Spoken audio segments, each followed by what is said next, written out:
Consciousness is the ultimate mystery because it is the most familiar aspect of our existence and it is the least understood.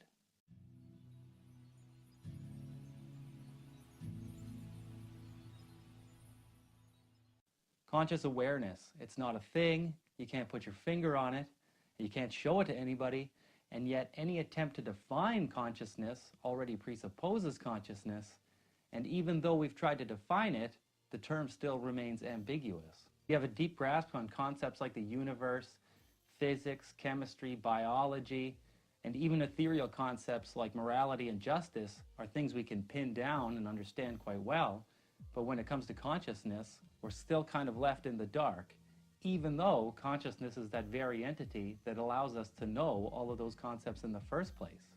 Its immaterial nature places it beyond the reach of science. And in fact, we would do better to say that it's actually consciousness that's doing science rather than science is observing consciousness.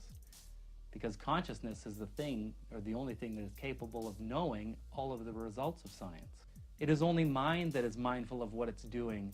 In this way, consciousness is the necessary precondition for all meaningful existence. Now the word meaningful is really important there because as human beings, things matter to us. We care about things. And caring, meaning, this is only knowable by consciousness. Matter can't know about meaning, sadness, love, any of these things, but consciousness is the only thing capable of bringing these sort of things to life. And consciousness in this way is presupposed in everything we do. I couldn't even make this video without presupposing the existence of consciousness, even if we can't explain consciousness. Now, many usually claim that consciousness is a late bloomer with regards to the evolution of the universe. Like we think it came about maybe with the abiogenesis of life on this planet. Maybe single cells have something of what it is like to be that single cell. I doubt they're conscious in the way that human beings are, absolutely, but I do think single cells might have some sort of very primitive sentience, some sort of extremely primitive feeling that it must be something it is like to be that entity. But I'm not a cell, so who knows? But anyways, with regards to human beings, consciousness is absolutely necessary. One of the founding fathers of quantum mechanics once wrote, "The show that is going on obviously acquires a meaning only with regard to the mind that contemplates it." He seriously has that many names. Anyway, consciousness brings the world into being so that existence itself can be known, and only in this way can it attain to a meaning. I think Joseph Campbell said it best when he said, "Life has no meaning. Each of us has a meaning and we bring it to life. It is a waste to be asking the question when you are the answer." Now that might be a curious thing, asserting that, well, I'm asserting that consciousness plays a key role in bringing meaning to life or to existence. It's our awareness and it's inside us, but it's how we bring the universe to light by being it. We have a special power to do that. There are some people out there that don't like considering what the universe is, just because it's so immense and inexplicable.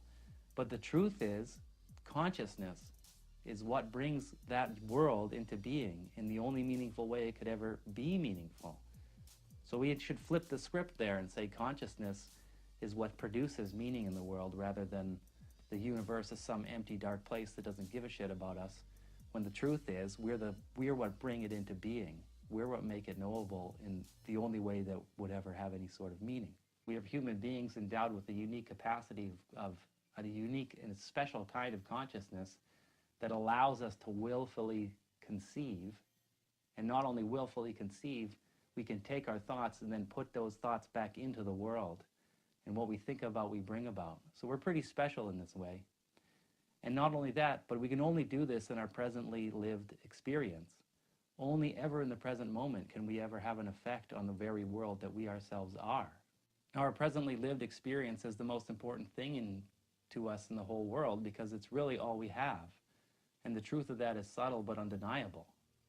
Of course, our actions will ripple through time and have consequences we can't foresee, but we're only ever capable of doing anything in the present moment. And actually, this moment is only knowable by and in that curious entity we call consciousness. Obligatory end of video stuff. If you enjoyed the video, hit the like button, leave me some comments, let me know what you think, and hit subscribe for more content in the future. Thanks for watching.